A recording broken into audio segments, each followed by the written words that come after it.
반갑습니다. 저는 중앙대 사회학과에 있는 백승욱이라고 하고요.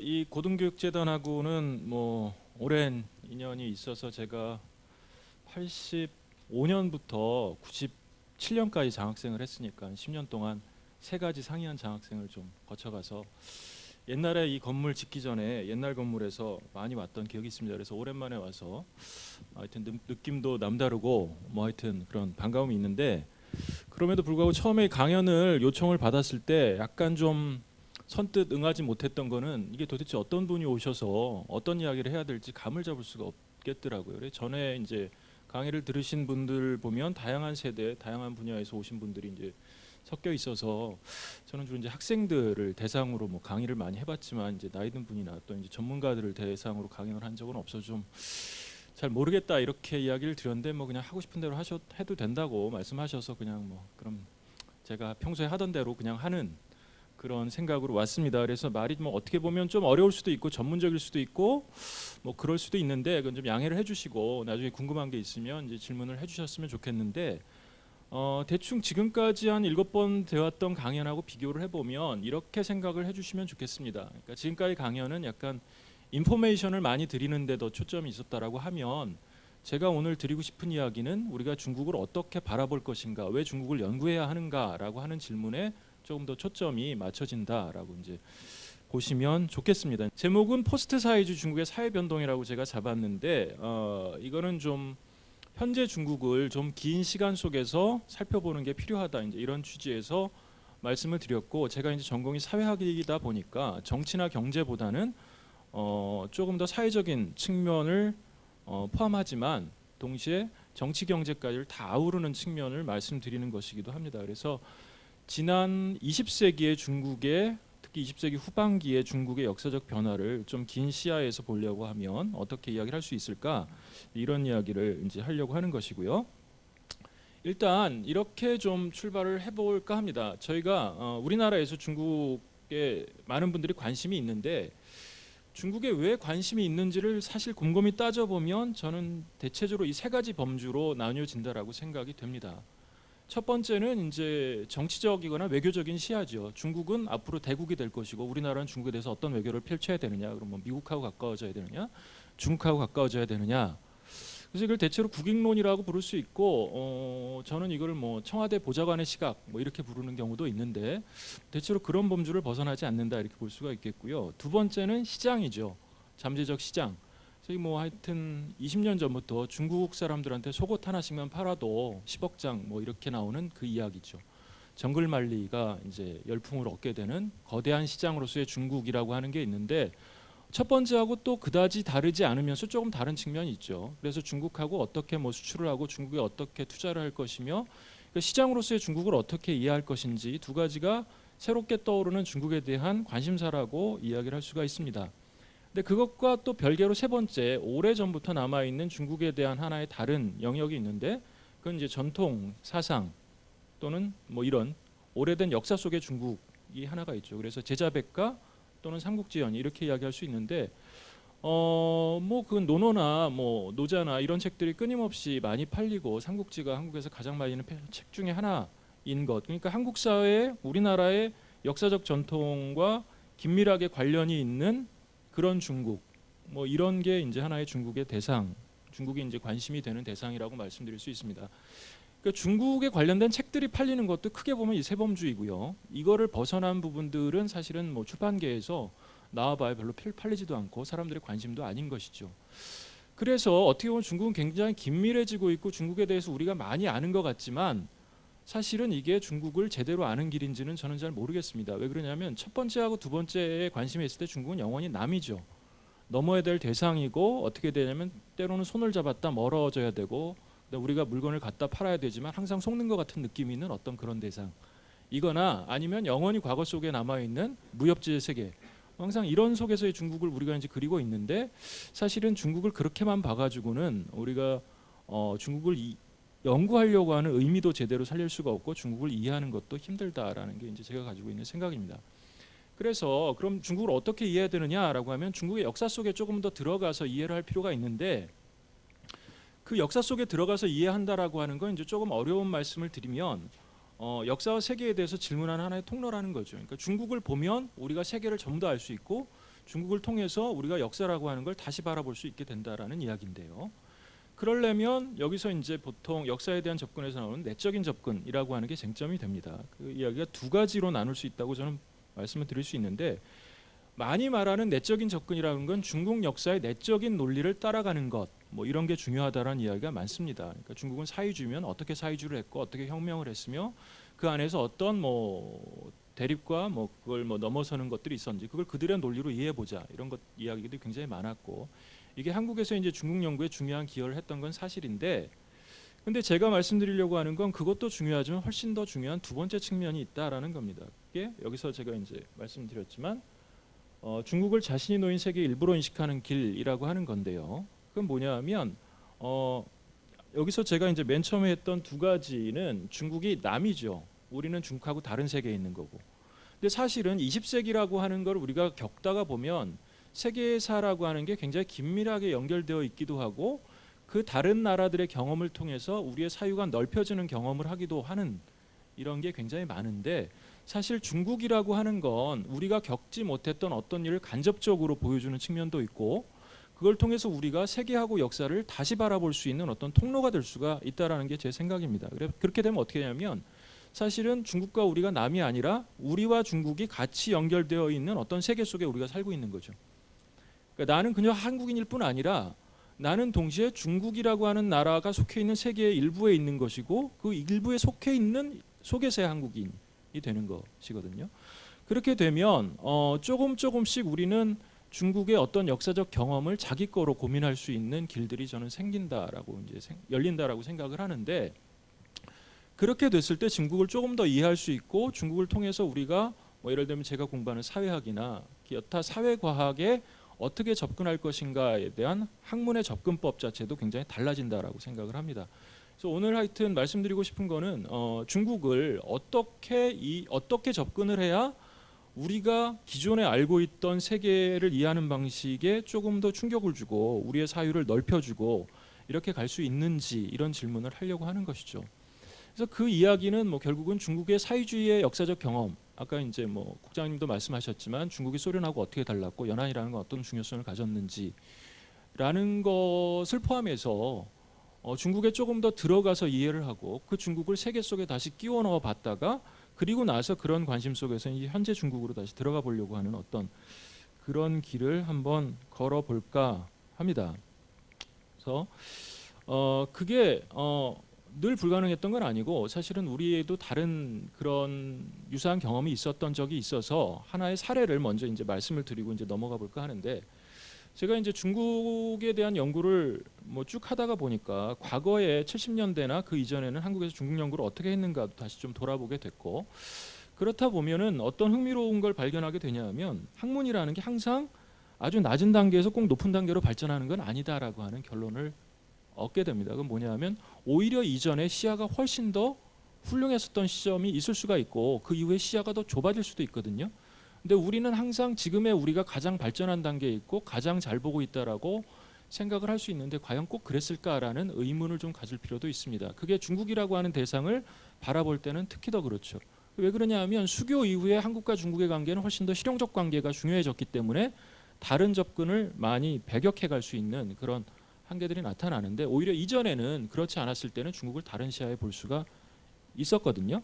그런 하나의 계기인데, 제가 여기서 이제 제가 이제 작년에 뭐 연구를 하다가 옛날 신문을 뒤척이다 흥미로운 걸 발견해서 이제 몇 장을 보여드리고 싶어서 이제 가져와 나왔는데, 66년 여름에 66년 6월부터 대체로 중국에서 이제 문화대혁명이라는 게 터지고 67년 여름까지 이제 가장 격한 시절을 보내게 됩니다. 이게 당시에 동아시아에 굉장히 큰 충격을 줬었고, 이 사건을 어떤 방식으로 이해하느냐라고 하는 걸 지금 다시 들여다보면 굉장히 흥미로운 점들을 많이 바라볼 수가 있습니다. 그건 학문적으로도 그렇고요, 정치적으로도 그렇고 한데, 그 시점에 조선일보의 외신면을 보면 굉장히 흥미로운 보도의 방식들을 이제 저희가 찾아볼 수 있는데, 그때뿐 아니라 60년대 초반부터 60년대 후반까지 이 외신면이라고 하는 건 매우 독특한 시야를 가지고 있습니다. 그거를 제가 여기서 이제 국제주의적 시각을 가지고 있었다라고 했는데 이게 70년대가 되면 대체로 외신면이나 국제부가 국민주의적 시각으로 넘어가기 시작하는데 그 이전이거든요.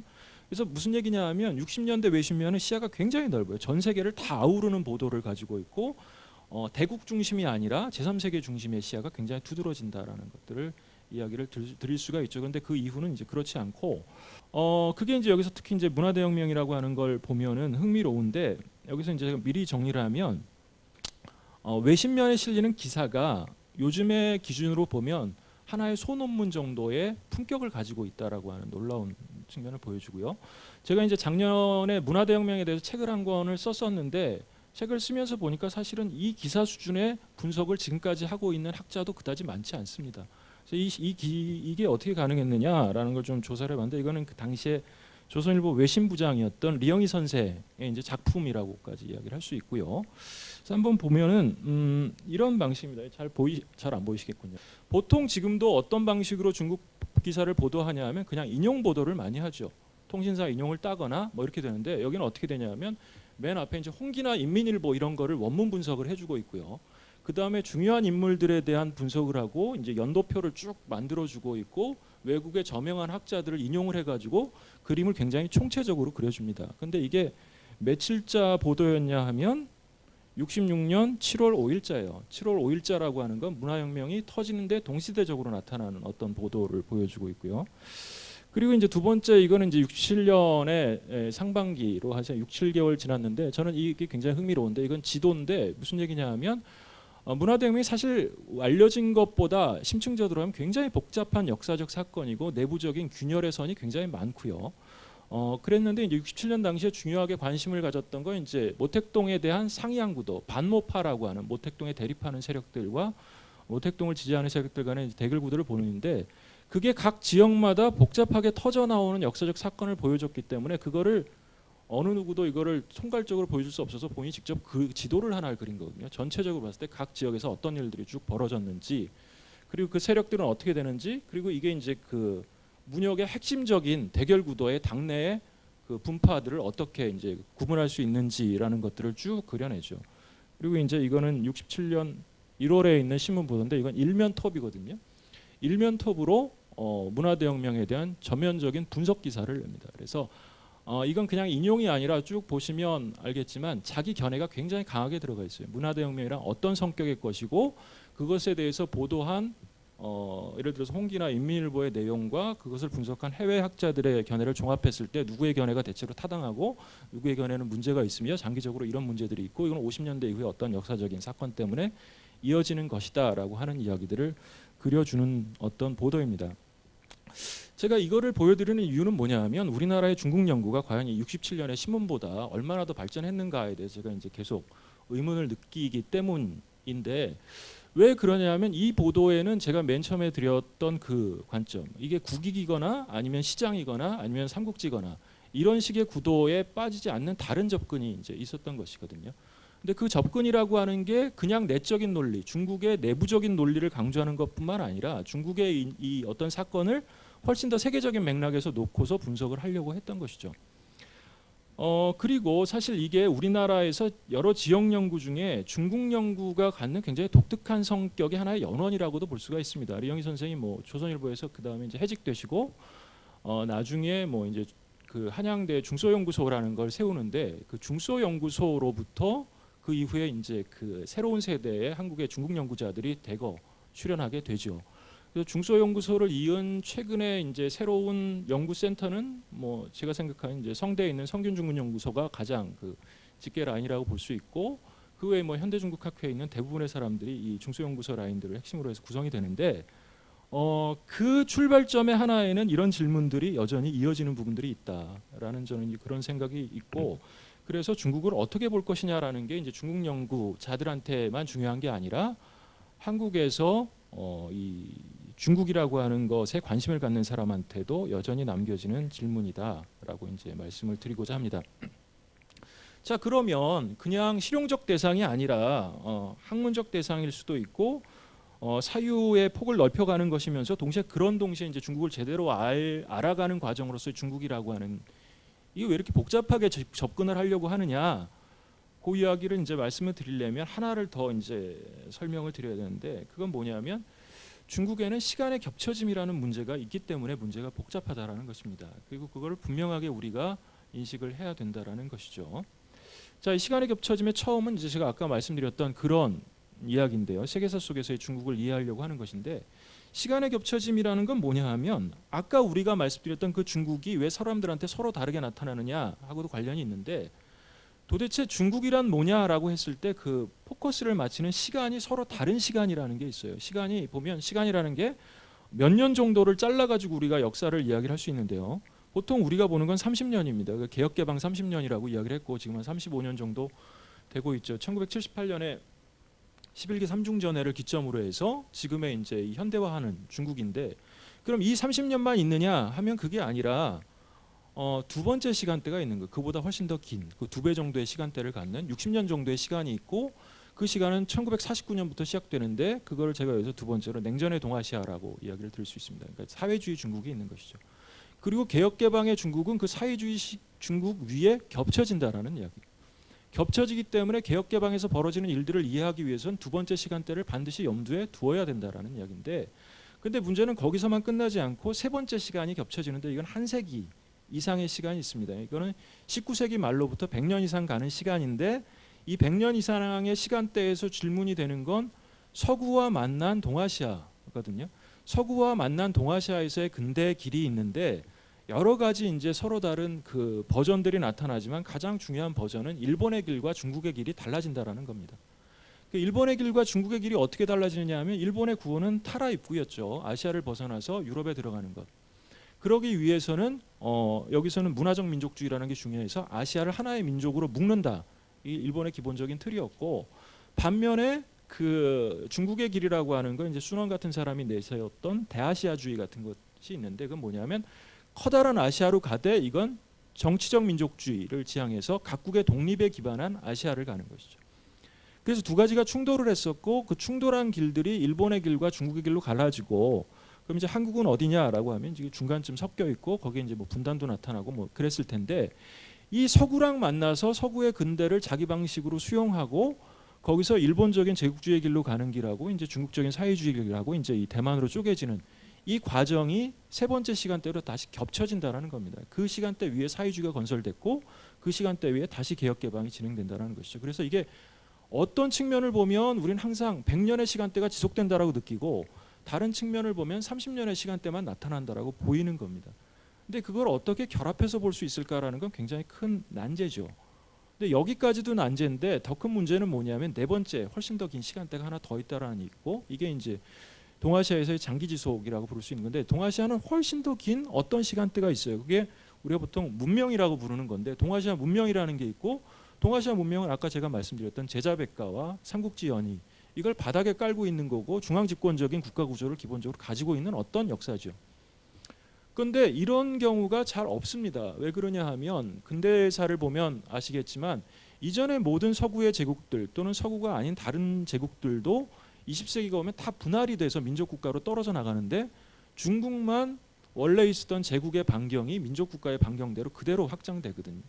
그래서 과거에 어떤 남아있는 유산이 지속될 가능성이 훨씬 더 커졌는데, 그게 지금은 훨씬 중요한 문제가 되고 있죠. 왜냐하면 유럽이 전반적으로 주저앉고 있고 동아시아가 중요해지면서, 그럼 과연 이제 중국이 헤게모니가 될 수 있느냐, 중국은 새로운 보편성을 가지고 있느냐, 이런 질문이 특히 2008년 베이징 올림픽 이후에 두드러지게 나타나는데, 그럼 중국이 가지고 있는 게 뭐냐라는 그 질문들이 계속 나타난다라는 겁니다. 그게 중국 내에서는 최근에 중국의 예외성에 대한 다양한 논의로 나타나게 되는데, 근데 이 중국의 예외성의 논의라고 하는 걸 우리가 완전히 배제할 수는 없죠. 그런데 모든 걸 이거로 환원해서 설명할 수도 없습니다. 그래서 상당히 난감한 어떤 질문들을 우리가 갖게 되는 것인데요. 그래서 이 시간의 중첩, 어떻게 보면 예외적으로 긴 문명의 역사가 여전히 작동하는데 거기서 동아시아 내에서 서로 다른 길들이 분화하고 있고, 그 속에서 중국은 일단 사회주의 길을 걸었으며, 그런데 마지막 시기에 와서 개혁개방을 하고 뭐 이른바 세계화와 신자유주의라고 하는 그 영향까지를 다 안고 있다라고 하는 게 이제 제가 말씀드리려고 하는 포스트 사회주의의 중국인데, 그거를 어떻게 도대체 이해를 할 것인가라고 하는 것 자체가 커다란 질문이라는 겁니다. 그래서 중국은 어떤 측면에서 보든지 항상적으로 예외적으로 보일 수밖에 없다라는 생각이 있는데요. 왜 그러냐 하면 저 네 가지 거를 중국적인 방식으로 결합하고 있는 경우가 없기 때문에 그런 거고, 그런데 다른 한편에서 보면 중국은 예외적이지 않은 것으로 보이는데, 왜냐하면 저 네 가지의 어떤 시간대는 중국만 해당하는 것이 아니기 때문이기도 합니다. 그래서 하여튼 이거는 제가 던진 질문이고 제가 풀어가고 싶어하는 그 어떤 과제이기도 한데, 뭐 제가 오늘 여기서 이것에 대한 답을 드리려고 하는 건 아니고, 오늘 오신 분들이 중국에 대한 관심을 가지실 때도 이 네 가지를 어떻게 반복적으로 계속 섞어갈 수 있는지에 대한 고민들을 좀 공유해 주셨으면 하는 바람에서 말씀을 일단 서두를 드렸습니다.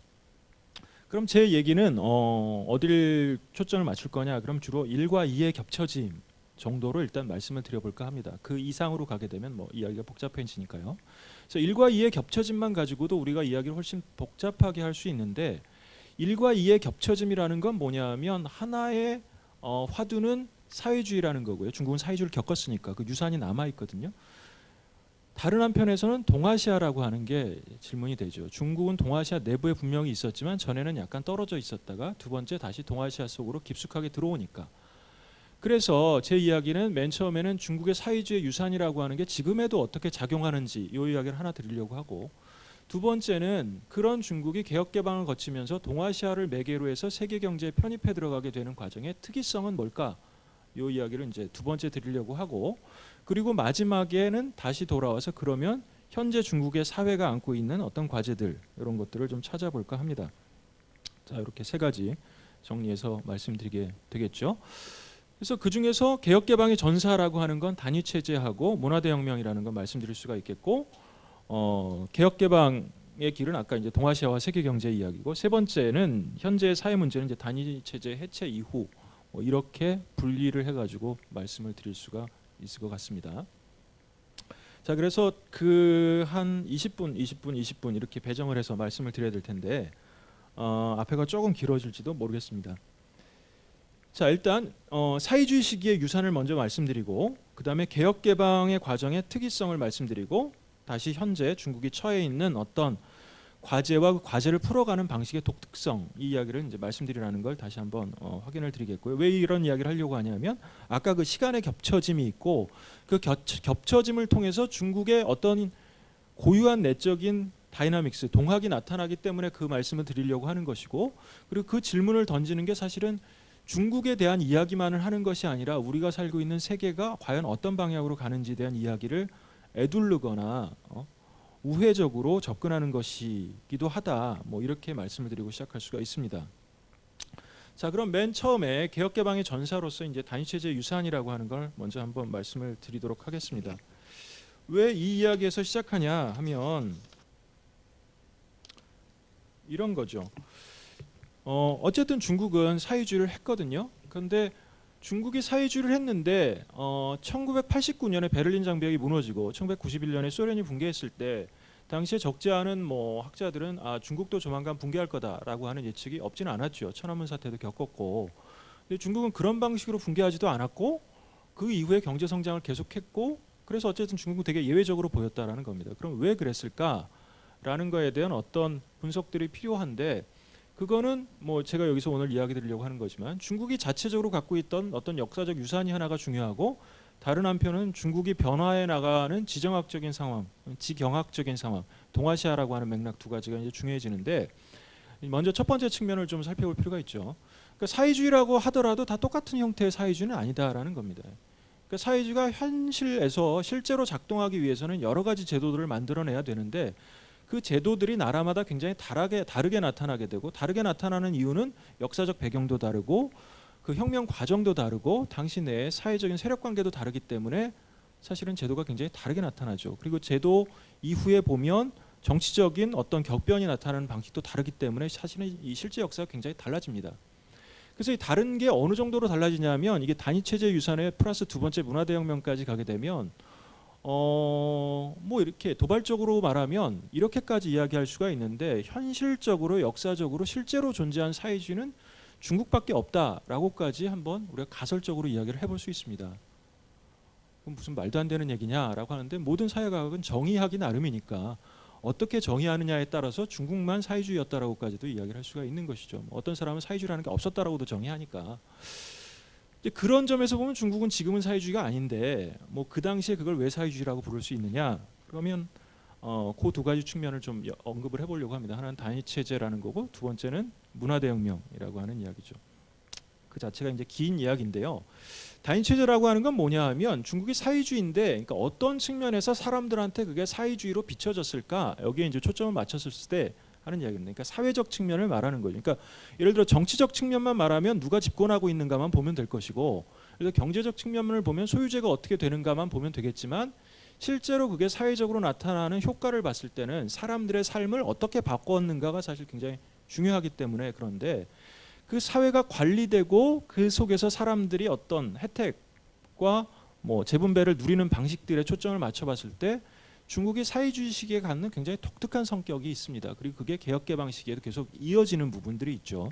그리고 그래서 이걸 제가 이제 유산이라고 보고, 이 유산이 왜 중요하냐 하면 개혁개방을 어떻게 보느냐하고 바로 밀접한 관계가 있기 때문에 그렇습니다. 그래서 개혁개방의 하나의 측면은 제가 뒤에서 말씀드리겠지만 단위체제 해체라고 정의할 수 있거든요.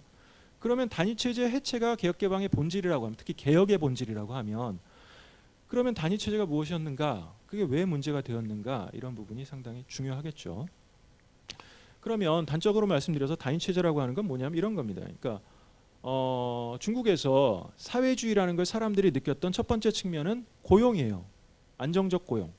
이거는 완전 고용, 종신 고용 이렇게 되는 것이죠. 누구나 일단 직장을 얻으면 해고되지 않고 종신 고용될 수가 있다라는 겁니다. 그게 직업의 안정성이 가장 중요하고, 두 번째는 이 고용을 기반으로 해가지고 임금의 격차를 굉장히 적게 만듭니다. 그러니까 같은 직장 내에서 임금 격차의 폭이 줄어들어요. 어느 정도냐 하면 이거 법률적으로 3.5배 이내로까지 규정이 되어 있었던 적이 있습니다. 공장 같은 경우에는. 그리고 세 번째는 임금의 격차가 적은 대신에 임금의 전체에서 소득에서 차지하는 임금의 비중이 적고 복지의 비중이 굉장히 커져요. 이거는 배급의 형태로 나타나는 복지를 말하게 되는데, 자, 이렇게 작동하는 걸 우리가 이제 단위 체제라고 부르게 됩니다. 이게 왜 다르냐라고 하면, 왜 어떤 점에서 특이하냐라고 하면, 1950년대의 소련과 1970년대 중국을 만약에 비교해 보면 굉장히 다른 시스템을 가지고 있습니다. 그래서 달라지는 것이거든요. 소련은 단적으로 노동 이동률이 굉장히 높은 사회였습니다. 그래서 한 직장에 계속 붙어 있지 않고 50년대 중후반쯤 되면 50% 정도 이 직업 이동, 직장 이동률을 보이는 정도까지가 있었어요. 그리고 두 번째는 사회보장 체제가 어떻게 되냐면 국가보장 체제로 되어 있습니다. 국가가 개인한테 어떤 사회보장들을 직접적으로 수급하게 되는 그런 시스템이라고 볼 수가 있죠. 굉장히 중앙집권적인데, 중국은 그런 사회주의의 성격을 띠는 게 아니라 굉장히 분산되어 있는 성격을 띠게 되거든요. 거기서부터 나타나는 특징이 발생한다는 겁니다. 그래서 이 특징은 일단 어떻게 고정되었느냐, 요거를 일단 말씀드리면, 연안 시절 이전부터 집중화된 특징이 있었고, 문화대혁명 때문에 나타난 특징이 있었고, 사회세력 관계의 일시적 균형 때문이었다라고 일단 뭐 정리를 해드리면, 이 중국의 50년대, 60년대의 독특한 역사적 경험이 중국 사회주의의 어떤 독특한 특징들을 만들어낸 것이다, 이렇게 말씀드릴 수가 있습니다. 일단 왜 그러냐면 중국은 한꺼번에 동시에 혁명이 일어난 국가는 아니에요. 조금씩 확산이 된, 내전이 장기화된 국가이고, 그래서 내전이 중국 공산당 지역으로 넘어간 지역부터 자체적인 관리가 조금씩 확대되어가는 그런 역사를 갖습니다. 그래서 어떻게 되냐면 49년에 건국을 했다 하더라도 전국 경제가 완전히 통일된 시스템을 만들어내는 게 아니라 굉장히 분산된 체제로 운영이 돼요. 그렇게 되면 어떻게 되냐 하면 고용을 할 때, 일자리를 수급할 때도, 일자리를 이제 충족시킬 때도 정부가 일괄적으로 모든 노동력을 동시에 배치하지 않고 핵심 노동력만 배치를 합니다. 핵심 노동력이라는 건 대졸자, 공고졸업생, 그 다음에 제대군인, 여기만 중앙노동부나 노동인사부에서 배정을 하고 나머지 사람들은 그냥 지역정부나 각 기업에서 스스로 문제를 해결해야 되는 자체 시스템으로 돌아가게 됩니다. 그러면 각 기업, 그걸 단위라고 부르죠. 왜냐하면 뭔가 이 회계를 만들 때 회계 단위가 있어야 되잖아요. 그 유닛인데, 그래서 회계 단위가 기업이 될 수도 있고 뭐 병원이나 학교 같은 사업체가 될 수도 있고 국가기관이 될 수 있는데, 그걸 그냥 유닛이라고 불렀는데, 유닛의 중요성이 점점 커지면서 그게 단웨이라고 부르는 삶의 기본 틀이 되어버린 것이죠. 자, 그래서 일단은 자기가 만약에 고학력자가 아니라고 하면 직장을 배정을 해야 될 때, 직장 배정 받을 때 그 직장 배정할 수 있는 권한이 자기 부모의 단웨이 여기가 굉장히 큰 권한들을 갖습니다. 그래서 그 소속 직공들의 자녀들의 일자리를 어떻게 알선할 것인가라는 것도 직장이 기본적으로 권한을 가지고 있어요. 그리고 직장 내에서는 임금의 격차가 적은데 그건 도시와 농촌의 격차를 줄이기 위해서 사실은 격차를 굉장히 낮게 잡았기 때문에 일어났던 특징이고, 또 그 50년대 뭐 대학진이나 문화대혁명을 거쳐가면서 중국 내에서는 인센티브에 대한 거부감이 굉장히 컸기 때문에 사실은 이제 공장 내에서의 그 임금 격차를 벌이지 않으려고 했죠. 그렇게 되면 임금 격차가 벌어지지 않으면 그 중요한 물자들은 어떻게 배급되냐면, 임금은 50년대에서 70년대 말까지 비교하면 20년 동안 실질 임금이 거의 고정되어 있었어요. 오르지 않거든요. 그러면 나머지 필요한 물자들은 어떻게 되냐면 직접적인 배분으로 나눠지게 됩니다. 그럼 직접적 배분이라고 하는 건 어떤 것이냐 하면, 일단 쌀이나 기름 뭐 이거는 식량이라고 하는 건 배급을 하죠. 근데 식량 이외에 나머지 필수품들이 있을 수가 있어요. 뭐 냄비 같은 것도 있을 수가 있겠고, 중국 사람들이 70년대 가장 80년대 초반까지 중시했던 건 자전거 같은 게 있습니다. 그럼 자전거를 어디서 사느냐 이런 문제가 있을 거 아니에요.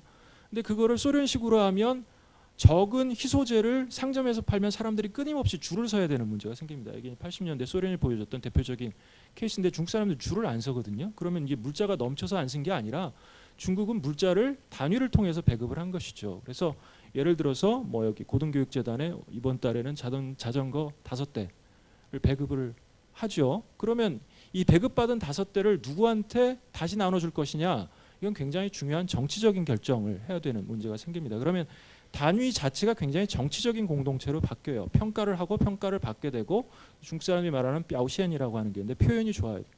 그러니까 당성이 좋아야 되고, 뭐 정치적인 태도가 좋아야 되고, 흠집을 잡으면 안 되고, 열심히 일하고, 뭐 이런 여러 가지 정치적 지표들이 굉장히 중요한 하나의 공동체가 만들어지는 것이죠. 그러니까 경제적으로 보면 비효율적으로 보이지만 중국같이 자원이 어떻게 보면 희소한 사회에서는 이게 나름대로 돌아가는 특성들을 갖게 되거든요. 그리고 이게 나중에 되면 더 중요한 문제는 이제 그 복지의 문제가 있는데, 양로 같은 게 문제가 있죠. 연금, 의료 이런 문제가 있는데, 이런 문제들을 기본적으로는 국가가 통합 관리를 하려면 병원을 많이 만들어야 되고, 학교도 많이 건립해야 되고, 그 다음에 이거를 전체적인 연금으로 수급을 해야 되는데 중국이 그럴 수 있는 상황은 아니었어요. 특히 이게 도시보다 농촌에서는 훨씬 심했고, 그래서 단위체제는 도시에만 해당하는 것인데, 그래서 농촌에는 뭐가 있었냐 하면 인민공사라는 게 있었잖아요. 그러니까 인민공사라고 하는 건 뭐냐 하면 외부의 지원이 없는 상태에서 자력갱생하는 것인데, 그 자체적으로 공장도 만들고 학교도 만들고 병원도 만들 때 뭐 이런 거예요. 그러니까 학교를 만들면 선생님이 가야 되는데 사범학교 졸업생들을 배치를 해야 되는데 없다 이거예요. 그러면 병원을 만들어야 되는데 의대 졸업생들이 없어요. 왜냐하면 도시에 배정하고 모자라니까.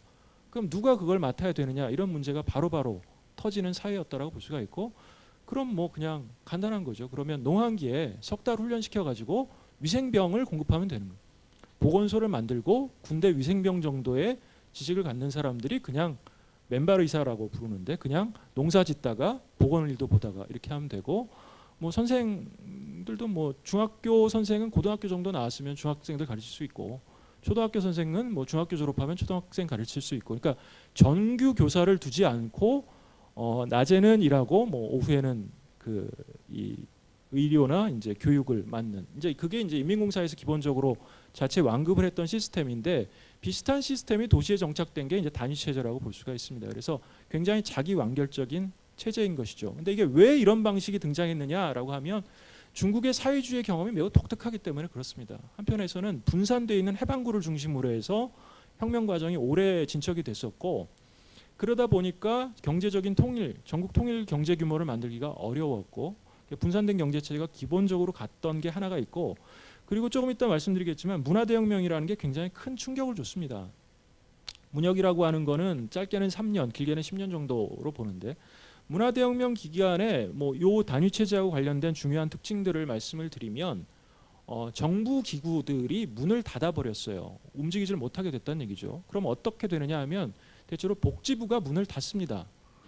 근데 사실 이제 복지부가 이걸 관장했던 건 아니고 이제 노총이 관장을 했는데 뭐 알기 쉽게 말씀드리면 복지부가 문을 닫았고 복지부가 문을 닫았기 때문에 복지 업무가 완전 마비가 돼요. 연금도 지급할 수 없고 병원도 돌릴 수가 없어요. 그러면 그거를 어떻게 돌리느냐 하면 단위의 경비로 돌리는 겁니다. 그럼 단위에서 퇴직자가 나오면 단위의 비용으로 연금을 주고 단위 내 병원에서 무상의료기 때문에 단위의 비용으로 병원을 계속적으로 운영을 하는 것이죠. 그게 모든 게 자체 경상비로 결정이 된다는 겁니다. 원래는 제대로 된 시스템이면 복지 비용을 계속 중앙에 납부를 해가지고 중앙에서 돈을 모아가지고 총괄 관리를 해야 되는데 문혁 시기, 문화대혁명 시기가 되면 이게 완전히 마비가 되기 때문에 그럼에도 불구하고 사회는 돌아가야 되기 때문에 어떻게 보면 단위가 굉장히 자급적인 특징을 갖는 상황으로 이제 전환이 된 것입니다. 그게 특히 70년대 중국 사회주의 아주 전형적인 특징인데 자 그렇게 되면 이게 80년대 개혁개방 시기로 들어갈 때 여러 가지 문제를 이미 제시하고 있다고 볼 수가 있죠. 그러니까 어떤 특징이 있느냐라고 하면 단위라고 하는 건 내부적으로 불평등이 굉장히 적습니다. 왜냐하면 임금 격차가 적은데 재분배의 비중이 높기 때문에 개인들 간의 격차가 상당히 적어요. 근데 문제는 뭐냐면 단위 간의 격차는 굉장히 커집니다. 왜냐하면 모든 비용을 단위 자체적으로 해결해야 되기 때문에 사람 수가 많고 뭐 수익성이 좋고 정부의 지원을 많이 받는 단위는 우리가 예를 들어서 이 북경에 가면 수도강철 이런 게 있는데 그러면 뭐 재직자가 10만 명쯤 돼요. 10만 명이면 대학교까지 세울 수가 있어요. 근데 그렇지 않고 200명 정도 되는 단위는 아무것도 못 세웁니다. 그러면 아까 말씀드렸듯이 중국은 종신고용 완전고용 체제이기 때문에 처음에 10만 명짜리 단위에 들어가느냐 200명짜리 단위에 들어가느냐가 평생의 삶의 질을 좌우할 수가 있죠. 근데 좋은 단위에 들어가면 내부적 불평등이 적고 복지 혜택이 많기 때문에 상당히 삶이 안정적으로 갈수갈 수가 있습니다. 그리고 퇴직을 했을 때도 퇴직 이후에도 대체로 마지막 시기에 임금 정도가 보전이 되기 때문에 상당히 안정적인 삶을 누릴 수가 있어요. 근데 그렇지 않은 경우에는 예를 들어서 이 작은 국유기업이나 집체기업에 속해 있을 때는 갈수록 문제가 커집니다. 이런 문제가 있고 이게 80년대가 되면 여기에 추가해가지고 어떤 문제가 생기냐 하면 연금 문제가 상당히 커지기 시작해요. 아까 처음에 이제 좋은 단위는 처음에 문제가 잘 해결된다라고 했는데 이게 처음에 그렇고 70년대 80년대가 되면 기업이 한 20-30년씩 되다 보면 퇴직자가 늘어나죠. 그 퇴직자가 처음엔 뭐 현직자 20명당 퇴직자 1명 이렇게 되다가 80년 전후가 되면은 국유기업의 비율을 보면 재직자 5명당 퇴직자 1 비율까지 늘어납니다. 어떤 기업에는 2대1까지 늘어나요. 퇴직자 2에 퇴직자 1에. 그러면 기업의 전체 쓸 수 있는 돈의 3분의 1을 퇴직자한테 써야 되는 문제가 생기는데 이거를 정부가 전혀 보전을 안 해주는 거죠. 복지체제가 없기 때문에. 그게 이제 단위체제가 가지고 있었던 핵심적인 문제 중에 하나이고 그리고 이제 특히 개혁 시기에 들어가면서 이제 국유기업 구조조정이나 여러 개 들어갈 때 완전고용 체제라고 하는 것들이 상당한 문제를 낳을 수가 있습니다. 근데 이 단위체제 세 번째에 이제 말씀을 드리면 이게 문화대혁명을 겪으면서 나온 것이다라고 하는 부분이 중요한데 세력관계의 일시적인 균형이다라고 하는 측면을 우리가 놓칠 수는 없습니다. 그건 뭐냐면 문화대혁명 시기는 여러 대립구도를 만들어냈는데 대학교 안에서도 대립구도가 있지만 공장 안에서도 공장의 운영을 둘러싼 갈등이 굉장히 많았고 그래서 공장 관리자의 권한이 굉장히 줄어들고 일반 노동자들의 권한이 올라갑니다. 그럼 어떻게 되냐면 공장 규율이 굉장히 약화되죠. 쉽게 말하면 예를 들어 컨베이어 벨트가 도는 속도가 굉장히 천천히 돈다라는 얘기입니다. 자 이제 그런 상태였던 것이고 그런 상태에 대해서 당연히 이해 갈등이라는 것들이 발생할 수 있다라고 하는 백그라운드로 우리가 이해를 할 수 있습니다. 그게 단위 체제라고 하는 중국의 사회주의 특성이었어요. 자 그러니까 개혁 개방의 과정이 이걸 무너뜨려가는 과정이다라고 하면은 당연히 고용 체제를 무너뜨리고 임금의 격차를 벌릴 것이며 단위가 안고 있는 사회복지의 부담들을 뭔가 바깥으로 상품화할 것이다라는 걸 예측할 수가 있죠. 그리고 바로 그렇게 시작이 됐었고 그 과정이 80년대에서 90년대를 가는데 근데 거기서도 이제 굉장히 독특한 모습들이 나타납니다. 굉장히 서서히 진행이 돼요. 그러니까 처음부터 이걸 일괄적으로 무너뜨리고 가지 않고 단위 바깥을 계속 늘려가고요.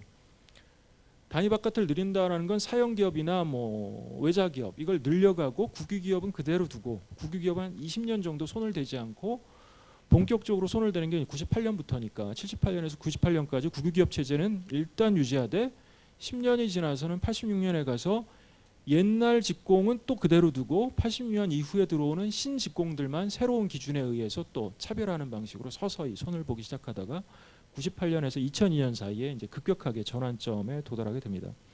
그걸 우리가 단위 체제의 특성이라고 볼 수가 있겠고요. 두 번째는 또 하나의 주요한 유산은 이제 문화대혁명이라고 볼 수가 있습니다. 문화대혁명은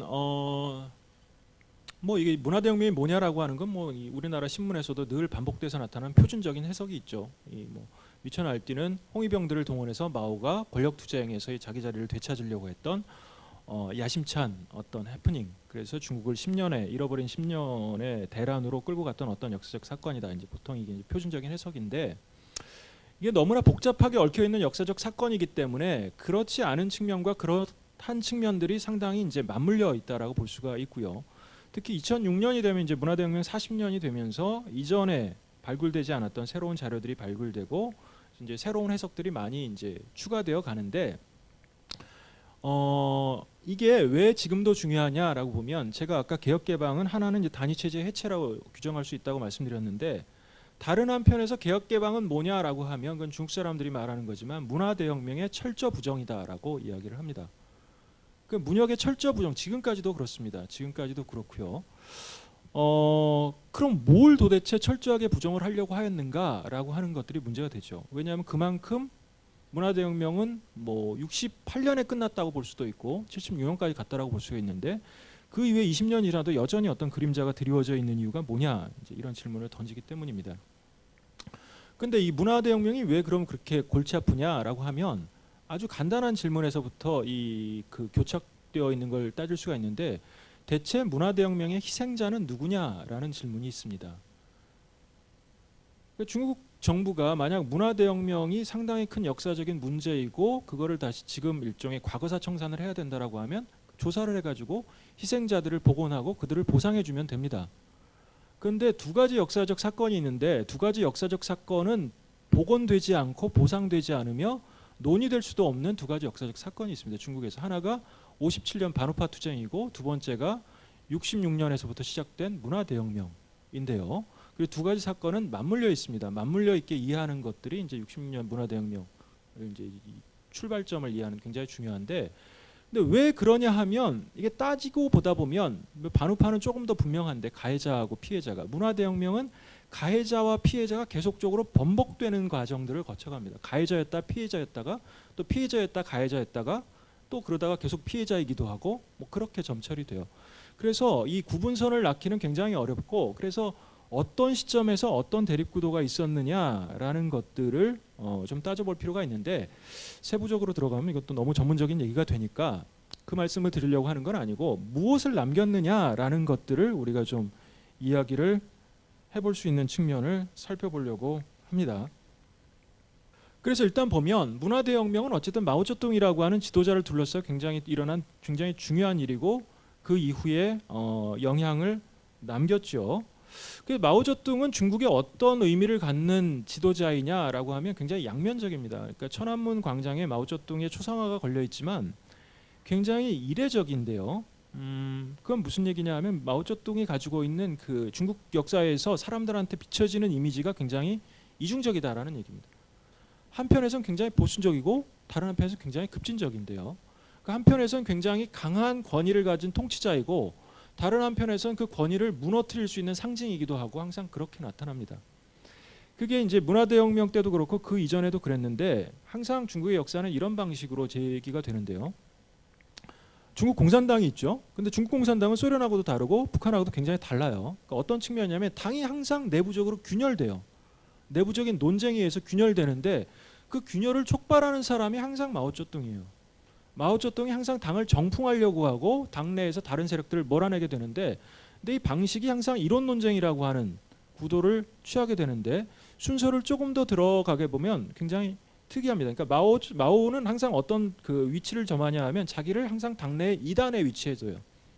그리고 기존의 당의 입장들을 다 무너뜨리는데 근데 2단이라고 하는 이 사고는 본인으로부터 나왔다라기보다는 그 시점에 56년, 57년으로 갈 때는 56년의 백가쟁명 때문에 나타나게 되고 66년 문화대혁명 초기에는 문화대혁명 좌파 또는 조반파로부터 나오는데 사회 내에서 나타나는 2단 세력들의 사고를 자기 거로 흡수해서 그걸 이론화해요. 그래서 그걸 가지고 당을 공략하는데 그래서 당을 한번 다시 정풍하고 뒤집은 다음에 두 번째 국면으로 가게 되면 그 2단 세력 자체가 다시 정풍의 대상이 됩니다. 그래서 56년에 백화제방이 57년에 반우파로 돌아서게 되고 66년에 문화대혁명의 조반율이라고 하는 게 67년에 68년으로 갈 때 다시 우파에 대한 그 계급대오 정리라고 하는 5.16 병당 색출이라고 하는 작업으로 이렇게 돌아서게 되는데 이게 중국에서 남긴 유산이라는 건 매우 독특합니다. 그래서 어떻게 되냐 하면 마오를 통해 항상 이단들이 등장하게 되는데 항상 후에 가면 그 이단들이라는 게 항상 사라지게 되는 정치적으로. 그래서 중국은 보면 이단적 사유는 강한데 이단적인 조직들은 잘 남아있지 않은 그런 특징들을 가지고 있다고 볼 수가 있어요. 지금도 보면 중국 사회는 어떻게 보면 마오를 어떻게 해석하느냐에 따라 중국 정부를 공격할 수도 있고 중국 정부를 지지할 수도 있는 이 스펙트럼이 굉장히 넓은데 마땅히 그것이 어떤 사회적 세력으로 형성되느냐라고 하면 그거는 여러 번의 그 역사적인 과정을 거쳐서 세력으로는 남아있지 않은 그런 특징들을 갖게 되는 것이죠. 그리고 이런 문제들은 문화대혁명 시기에 이제 정점에 한번 처했었는데 문화대혁명은 이제 뭘 남겼느냐라고 했을 때 이런 측면을 남겼습니다. 그러니까 문화대혁명 여러 가지 질문이 있었는데 왜 문화대혁명이 사람들한테 그렇게 큰 영향을 주고 많은 사람들이 이제 거리에 나섰느냐 하나의 측면을 보자 하면 그게 이제 문화대혁명 초기에 그 문혁 16조라고 하는 것과 관련된 이야기인데 문화대혁명의 핵심적인 주장 중에 하나는 혁명은 대신될 수 없다라고 하는 주장이 있었어요. 그러니까 중국은 사회주의인데 사실은 사회주의가 아니고 사회주의가 아닌 어떤 이유가 있는 것 같은데 그 문제를 해결하는 게 누구에 의해서도 대신될 수 없기 때문에 대중 스스로 교육이 돼서 주체가 돼야 된다. 이게 문화대혁명의 처음에 던졌던 질문이죠. 그래서 누구나 조직할 권리가 있고 그래서 조반율이라고 하는 모든 반역은 타당하다. 그리고 두 번째는 사령부를 포격하라라고 하는 이 두 가지 구호로 처음에 이제 뭐 엄청난 불길이 일어났는데 한편에서는 대중 스스로 뭔가 새로운 정치적인 주체가 돼야 된다라고 하는 질문이 한편에 던져졌고, 근데 두 번째 다른 반면에서는 도대체 문제의 연원은 어디에 있느냐라는 부분들이 굉장히 석연치가 않았어요. 근데 여기서도 중요한 건 중국과 소련은 항상 대비해 볼 필요가 있는데 소련과 중국의 그 어떤 사회 관리 체제에 굉장히 중요한 차이점이 있습니다. 이건 이제 사회주의 이론하고 관련되는 이야기인데 아주 간단하게 비교하면 이런 건데요. 소련이 왜 KGB가 중심이 되는 사회가 되었는가라고 하면 이론적 근거가 있는데요. 소련은 1917년에 혁명을 하죠. 러시아 혁명을 해요. 그 다음부터 어떤 이행 과정을 겪어가지고 1936년에 뭘 선언하냐면 사회주의의 승리라는 걸 선언하는데 사회주의의 승리를 선언하면서 사회주의가 완성되었고 소련에서 계급이 소멸했다라고 선언합니다. 자, 이 계급이라고 하는 건 이제 자본주의를 이해하는 이제 사회주의 혁명의 중요한 포인트인데요. 계급이 소멸했으면 소련 사회 내부에 적대가 없죠. 그런데 현실에는 적대가 있어요. 왜 있을까? 그게 포위된 사회이기 때문에 있다라는 겁니다. 소련은 적대 국가들에서 포위돼 있고 포위된 사회로부터 간첩들이 침투해 들어와요. 간첩들을 색출하기 위해서 KGB가 굉장히 중요해져요. 공안 통치라는 건 정당화될 수 있는데 내부적으로 원인은 없는데 문제는 항상 외부로부터 들어옵니다. 이게 소련의 기본적인 모델이고 중국의 모델은 어떻게 되냐면 이건 37년부터 마오가 늘 반복했던 얘기인데 모든 모순은 내적 모순을 통해서 발현된다라는 게 중국의 기본적인 사유였고 그래서 문화대혁명 때도 그렇고 뭐 57년에 인민내부의 모순 때도 그런데 중국은 사회주의지만 뭔가 내부의 모순이 있어요. 그러면 문화대혁명의 첫 질문은 뭐냐면 중국이 사회주의가 안 되고 있는 뭔가 문제가 있는데 그건 간첩 때문은 아니다라는 얘기예요. 그러면 내부적으로 어떤 요인이 있고 그건 구조적인 문제인데 그 구조적인 문제가 뭔지는 잘 모르겠다 이렇게 시작한 거죠. 그런데 그 구조적인 문제를 끌어와 가지고 뭔가 이득을 취하는 세력이 있고 그걸 주자파라고 당시에 불렀는데 자본주의의 길을 걷는 세력. 자, 이게 중국 사회에서 굉장히 문화대혁명 때 문제가 되었던 것입니다. 이건 약간 이론적으로 어려운 이야기지만 쉽게 말하면 뭔가 알 수 없는 어떤 구조적이고 체계적인 문제가 있고 그걸 해결해야만 한다라는 게 있는데 한편에서 근데 그걸 어떻게 해결해야 되는지 잘 모르고 다른 편에서 보니까 뭔가 나쁜 놈들이 있다라는 얘기죠. 그 나쁜 놈들이 이런 문제를 일으키니까 걔들을 잡아들이자. 근데 그렇게 되면 소련 모델하고 똑같아질 가능성이 굉장히 높아져요. 사실은 걔들이 간첩 아니냐 그런 얘기잖아요. 결국. 아이들은 간첩은 아니고 자발적, 그러니까 내생적 간첩이라는 얘기냐 그럼. 외부에서 침투된 간첩이 아니라 내생적 간첩이라는 얘기, 뭐 결국 그런 얘기가 되는데 그걸 둘러싼 논쟁 때문에 한 10여 년 지나게 되는 과정이 있습니다. 그런데 그게 사회를 굉장히 많이 뒤흔들어 놨고 어쨌든 그 속에서 질문을 안 도대체 중국은 왜 사회주의가 아닌 것일까라는 질문이 한편에서 있고 근데 그 속에서 사람들은 뭔가를 할 수 있는 권리를 굉장히 많이 얻었어요. 근데 결론은 내리지 못했다라고 볼 수가 있습니다. 근데 이게 크게 두 가지 영역으로 나눠서 전개가 됐는데요. 한편에선 베이징이 있었고 다른 하나는 상하이가 있고, 베이징의 문화대혁명은 대학교를 중심으로 해서 일어났고 물론 중고등학교까지 번져나갔고요. 거기는 혈통론이라고 하는 문제하고 이제 공작조 문제 이런 걸 둘러싸고 이제 논쟁이 격렬해졌고, 다른 한편 이제 상하이에서는 공장에서의 문화대혁명이라는 게 진행이 됐었습니다. 근데 이 두 지역에서 문화대혁명의 쟁점은 조금 다르게 나타났어요. 그러니까 이 대학교에서의 문화대혁명이라고 하는 건 뭐냐 하면 뭔가 엘리트주의에 반대하는, 그러면서 모든 것을 스스로 할 수 있는 어떤 새로운 정치적인 주체의 형성, 뭐 이런 걸 중심으로 해서 이야기가 나왔고요. 거기서 핵심적인 문제가 됐던 건 특히 당이라고 하는 게 문제였습니다. 당이 모든 정치를 관할할 수 없고 당이 오류에 있을 수 있고 그럼 당을 공격할 수도 있다라고 하는 게 이제 베이징에서부터의 문혁의 중심이었고, 그게 66년에서 67년까지 가장 중요했던 포인트이죠. 그런데 상하이에서의 쟁점은 좀 달랐고, 상하이에서의 쟁점은 뭐냐면 공장이라고 하는 게 사회주의 하에서 돌아가는 방식이 과연 자본주의와 다르냐 이런 질문이 터져 나왔고, 거기서 특히 문제가 됐던 건 교육입니다. 대학교는 무엇을 위해서 존재하는가, 뭐 이런 질문들이 이제 상하이에서 나타났는데, 이 베이징과 상하이로 나눠져 있던 문혁이라는 게 영원히 계속 다른 길로 갔고, 이게 정치적 세력으로도 분리가 되면서 결국은 문혁이 이제 후기에 가면 이제 비극으로 끝나고 종료가 되어 버리는데, 그러면서 이제 그 어떤 유산을 다시 남겼느냐라고 하면 하나의 마치 이렇게 원이 돌아가다가 원점으로 돌아온 것 같은 그런 순환을 남기게 되는데요. 맨 처음에 문화대혁명의 질문은 뭐냐면 아까 그겁니다. 그 간첩론이 아니라 일종의 구조적인 원인론이기 때문에 무슨 얘기냐 하면, 문화대혁명이 처음 쭉 시작됐을 때 57년을 우리가 예를 들어가면 반우파 투쟁은 전형적인 스탈린주의의 논리에 빠져 있었어요. 그게 여기서 말하는 이 세 가지 이퀄인데, 당에 대해서 반대하는 건 사회주의에 대한 반대이고 그건 반혁명이에요. 처단할 수 있는 것이죠. 반당 반사회주의 반혁명, 이건 그냥 한 구절로 나타나는데, 문화대혁명 초기에 50일이라고 하는 시기가 있습니다. 6월 1일부터 7월 한 25일까지 이 기간이 굉장히 격렬한 논쟁이 붙었는데, 그 격렬한 논쟁의 결론은 뭐냐 하면 반당은 반사회주의는 아니다라고 하는 결론이 났던 거예요. 그래서 조직을 할 수 있는 권리가 만들어졌죠. 그래서 68년까지 굉장히 복잡한 과정을 걷는데, 그래서 문화대혁명이 이전 이후와 달랐고, 제가 왜 아까 말씀드렸던 게 중국만 사회주의였냐 하면 모든 사회주의에서 이례적으로 중국에서만 반당이 반사회주의와 이코르가 안 되는 시기가 한번 터져 나왔던 게 굉장히 중요하기 때문에 그렇습니다. 그랬는데 68년부터 이 도식이 다시 무너지고 68년에 이제 이 정리의 시기에 들어가게 되면서 다시 반당은 반사회주의고 반혁명이라고 하는 연결고리가 다시 복권이 됩니다. 그리고 그건 그때부터 지금까지 한 번도 무너진 적이 없습니다. 그래서 이게 알게 모르게 중국에 미묘한 영향들을 주지요. 그러니까 한편에서는 사람들의 경험 속에서는 다른 경험이 남아있고, 다른 한편에서는 그렇지만 항상 위험한 경험들이 있습니다. 그러면 이게 중국을 어떻게 만드냐면, 외부적으로 보면 중국은 굉장히 통제가 잘 되는 사회처럼 보이는데, 내부적으로 들어가 봤을 땐 중국은 이렇게 비어 있거나 약간 유동적인 공간이 되게 많은 사회예요. 그러니까 뭔가 사회적 불만이 되게 많을 때 중국 정부가 대처하는 방식은 굉장히 특이하게 나타나게 되는데, 무조건 진압하지는 않고 문제가 커지면 그걸 상당히 포용하는 자세로 나갑니다. 특히 중요한 건 중앙과 지방을 항상 나눠서 모든 문제는 지방 정부에 있고 중앙 정부는 항상 옳다라고 하는 태도를 가지려고 해요.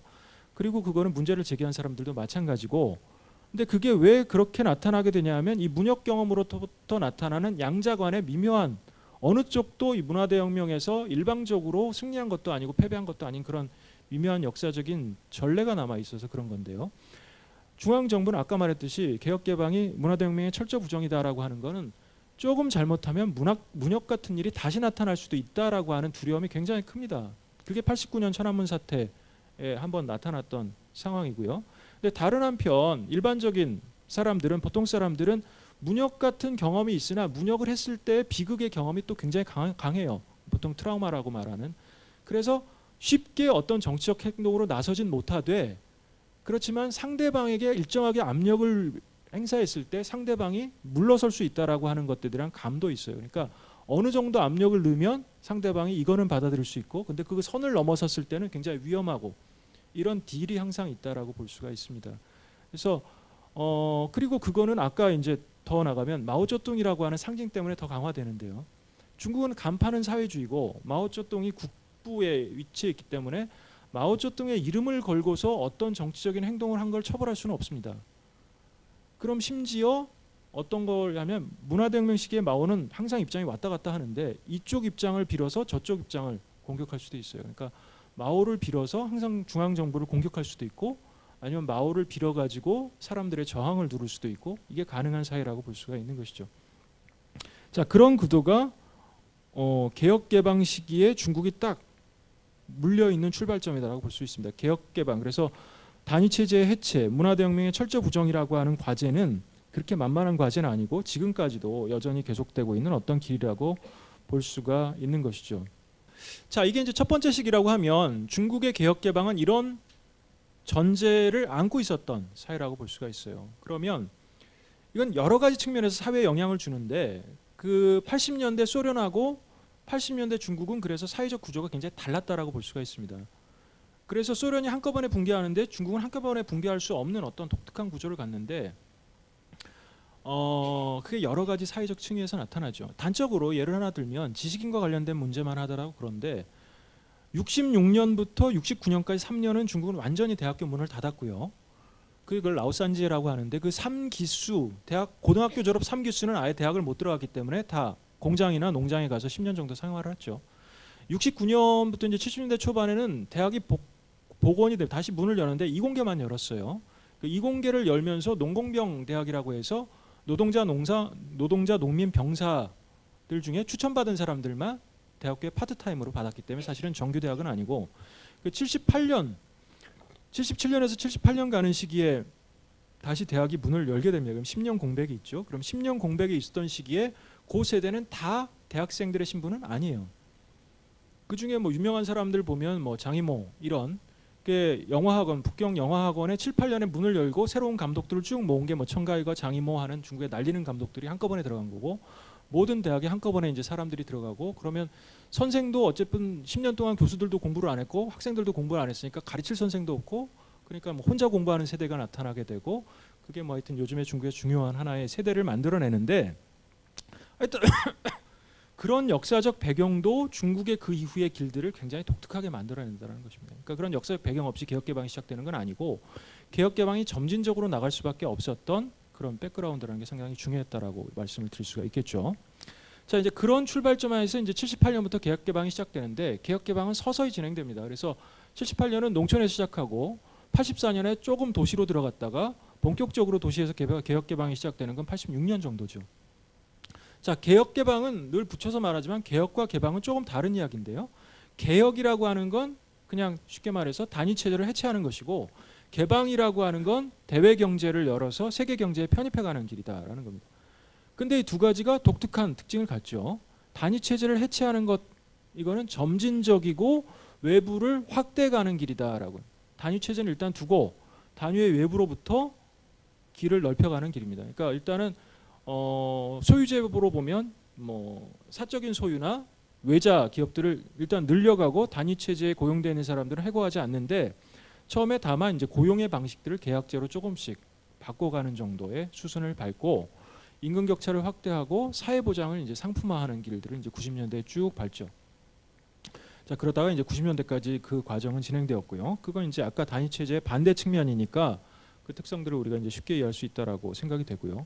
여기서는 그 개방과 관련된 특징들을 조금 더 다뤄보기로 하겠습니다. 중국은 지금도 굉장히 이례적이에요. 세계 경제 전체에서 보면 아까 이제 그 외환 보유고가 굉장히 많은 것도 이례적이지만 외환 보유고가 그렇게 많은 국가이지만 금융시장이 개방되지 않은 나라도 거의 중국이 유일하게 남아 있다라고 볼 수가 있어요. 그러니까 중국이 왜 금융시장을 자본시장을 개방하지 않고 지금과 같은 형태로 유지가 될 수 있는가라는 질문은 상당히 중요한데 그건 세계 경제 전체의 변화하고도 이제 맞물려 있는 특징이죠. 근데 그런 중국이 또 이제 80년대, 90년대, 2000년대를 보면 꼭 동일했느냐 뭐 그런 건 아니고 근데 이 과정을 우리가 좀 꼼꼼하게 살펴보면 중국이 그런 특성을 갖는 건 중국의 내적인 요인도 있지만 동아시아라고 하는 질문들을 우리가 꼭 던져볼 필요가 있다는 얘기입니다. 동아시아 내부에서 중국이 경제 성장을 했기 때문에 90년대에 상당히 다른 길을 걸었고 그게 그 이후에도 여전히 영향력을 미치고 있다라고 볼 수가 있죠. 그게 이제 중국의 그 FDI 외국인 직접 투자를 유치해가는 전략이었는데 거기서 화교 자본이라는 게 굉장히 결정적인 영향을 했던 것을 우리가 이제 이야기를 해볼 수 있습니다. 그래서 그거를 조금 더 세분화하면 세 가지 측면이 두드러지는데요. 첫 번째는 화교 자본이 확장되는 것, 화교 자본의 투자지가 중국 내부로 들어가는 게 중요했고, 두 번째는 이게 동아시아의 이른바 그 네 마리 호랑이, 뭐 네 마리 작은 용들의 전환점하고 이제 맞물리면서 다층적 하청 체계라고 부르는 동아시아 내부의 분업 구조하고 이제 맞물렸던 걸 이야기를 들 수가 있습니다. 그렇게 되면 이제 동유럽과의 차별성 같은 것도 이야기가 될 수가 있겠죠. 자, 그러면 첫 번째 측면을 일단 한번 보면 이렇습니다. 이건 뭐 그 중국에 유입되는 그 외국인 직접 투자를 말씀드린 건데, 중국은 자체적인 축적 자금이 많지 않기 때문에 외자의 의존도가 높을 수밖에 없었는데, 이게 차관이 아니라 외국인 직접 투자의 비중이 높았다는 점이 중요합니다. 왜 그러냐면 80년대 경제, 세계 경제에 대부분의 국가가 차관 때문에 외채 위기를 겪게 되는데, 우리나라도 70년에 위태로웠던 적이 있었고, 멕시코가 82년에 그랬고, 그 70년대 말에서 80년대 초반에 가면 동유럽 국가들도 차관 때문에 굉장히 많이 무너집니다. 그리고 아프리카에서도 무너지는 국가가 많고, 그런데 중국은 다른 동유럽 국가에 비해서 해외 차입이 굉장히 적었던 국가이고, 그게 이제 80년대 초반에 외채 의존도를 높이지 않으면서 FDI 쪽으로 돌아서게 되는 길이었는데, 특히 90년대를 보면 FDI가 급격하게 올라가는 걸 보실 수가 있죠. 그래서 90년대 중국 경제의 성장 동력을 보면 하나는 FDI고 다른 하나는 향진 기업이라고 하는 걸 알 수가 있습니다. 국유 기업은 계속 적자였기 때문에 농촌 기업 하나와 이 외자 기업, 이게 이제 90년대 중국의 경제 성장의 핵심적 동력이었다라고 말씀드릴 수가 있습니다. 그리고 그거는 FDI를 GDP로 나눠서 실제 규모를 보더라도 90년대 굉장히 실질 GDP 규모로 보더라도 90년대 굉장히 중요했다라는 걸 알 수가 있겠고요.